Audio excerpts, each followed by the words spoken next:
அண்மைச் செய்தி. முன்னாள் அமைச்சர் செந்தில் பாலாஜியின் நீதிமன்ற காவல் 50வது முறையாக நீட்டிக்கப்பட்டுள்ளது.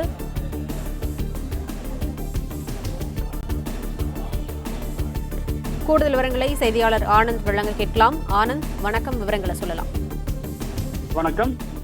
சட்டவிரோத பணப்பரிமாற்ற வழக்கில் முன்னாள் அமைச்சர் செந்தில் பாலாஜியினுடைய நீதிமன்ற காவலை 50வது முறையாக நீட்டித்து சென்னை மாவட்ட முதன்மை அமர்வு நீதிமன்றம் உத்தரவிட்டிருக்கிறது.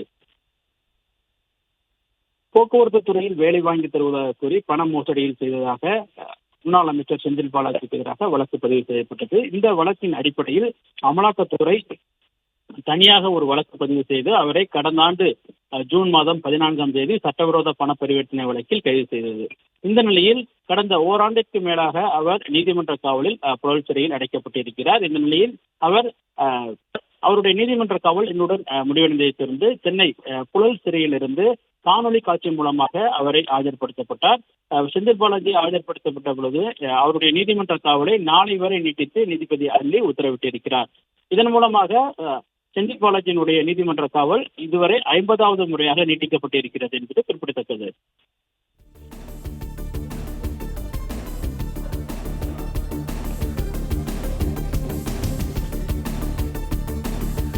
முன்னாள் அமைச்சர் செந்தில் பாலாஜியின் நீதிமன்ற காவல் 50வது முறையாக நீட்டிக்கப்பட்டுள்ளது.